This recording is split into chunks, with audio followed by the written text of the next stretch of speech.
Greetings YouTube, Fuzzfinger here. I know it's been a while since we've done some Diablo 3 content on the channel, but since the new patch has just been released, patch 2.6, I did want to explore some of the new features, beginning today with Challenge Rifts. That's this new option right down here you can see if you have the Reapers of Souls expansion pack.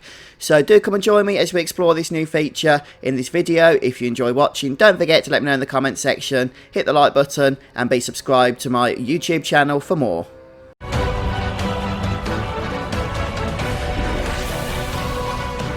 I had a little play around with the Challenge Rifts just before I recorded this video, so I got some idea of what it's about.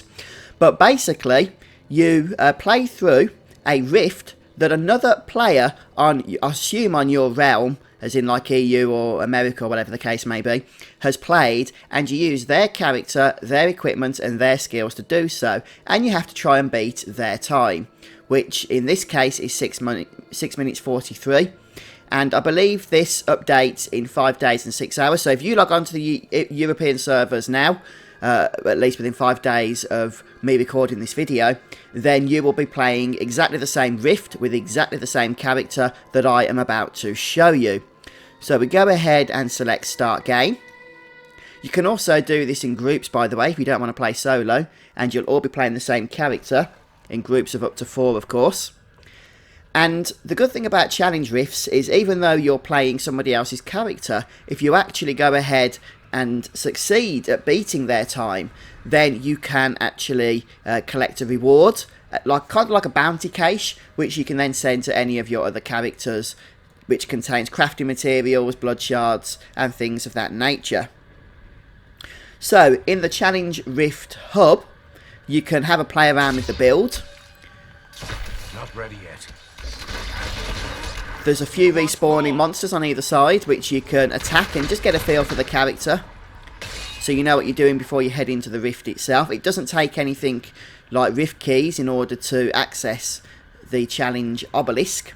You just click it and can go in. So this particular character is a multi-shot build. As you can see, multi-shot's going to be our main source of damage here with the multi-shot set.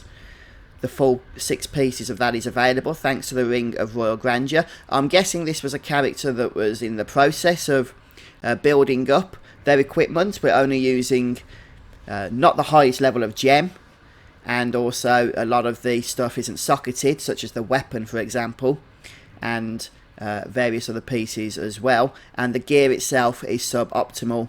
I don't believe want to be using Ring of Royal Grandeur Oculus combination with this build, but you know, it's good enough when you're gearing up your character. You're not going to start off with the best equipment. I'm not sure how Blizzard selects which character is used in a Challenge Rift, whether it's an automatic process and a character selected at random by the game, or whether Blizzard actually does choose it, which I doubt very much, since they'll be having to do that every 5 days or so for every server.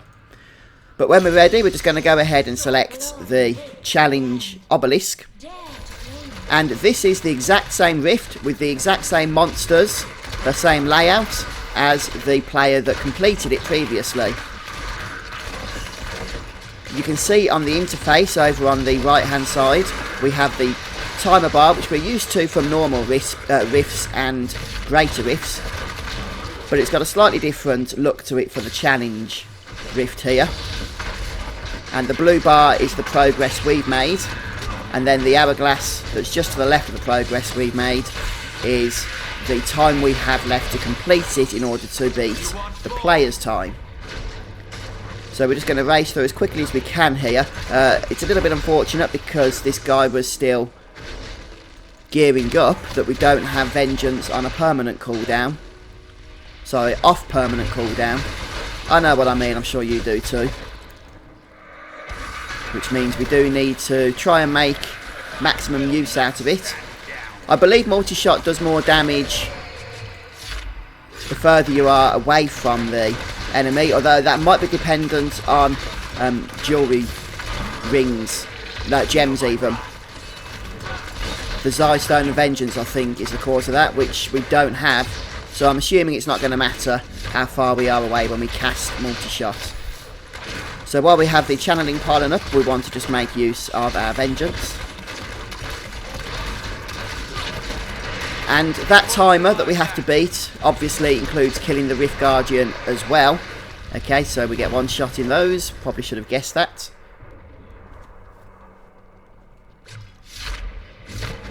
I did have a play around, as I suggested, with this build earlier. I've only gone through this place once already, so I'm not like an expert by any stretch of the imagination. But the time is certainly possible to beat. I beat it on my first playthrough. I expect to here. Whether, again, that's going to be the same for every challenge rift that becomes available, we'll have to wait and see. Perhaps some will be harder than others. So I believe this is a shield pylon. May as well pick that up before killing off these champs here. So I'm assuming this blue colour scheme that we're seeing on the bar is unique to challenge rifts, though I haven't played anything in the patch since, so maybe it is universal across the board now, across all rifts, I don't know. One of the things I'm going to like about challenge rifts is the ability to collect crafting materials by an alternate means other than doing bounties.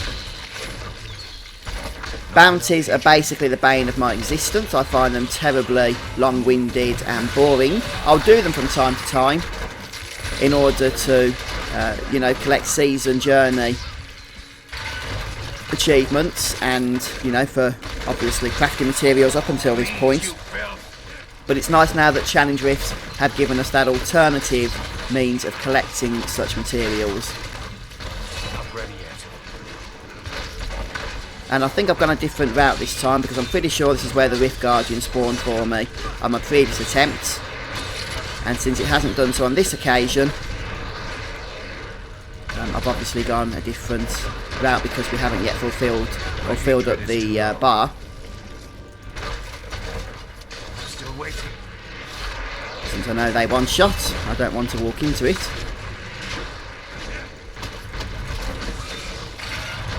Obviously, you can then go ahead and try and beat your own score, and also other people's as well. This is the first time I've ever come onto this floor of this rift. Your fear betrays you.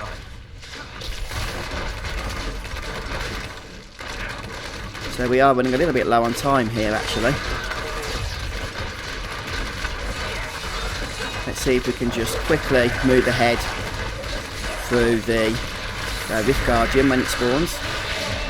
There it is. And we've got 35 seconds to try and take Saxtris out here. So let's really spam that multi-shot as fast as we can. It's a bit annoying that we don't have Vengeance available to us. I'm not sure actually when you do the challenge with the second time if it's your time or the player's time that you're attempting to beat here. I'm assuming it's going to be the former, which would make the most sense, I guess, wouldn't it? 2 seconds. I didn't have time to heal then because I was trying to one-shot this thing.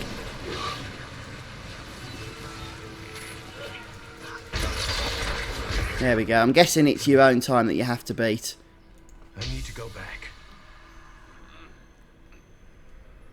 So, original runner's time. Okay, so it is your own time that you have to beat. That was worthy of... So we don't get the reward this time, which is that bounty bag that gets sent to your mail, by the way. So unfortunately I didn't beat my own time. We missed out by a couple of seconds, was it? But at least that gives you a good idea of how the challenge rifts work. And those deaths probably didn't help, but not to worry. Next up we're going to look at the Necromancer, I think. So do come back and join me in the next episode as we do that. I hope you've enjoyed watching today. If you have, don't forget to hit that like button and come back soon for some more Diablo 3. Cheers folks, take care, see you soon.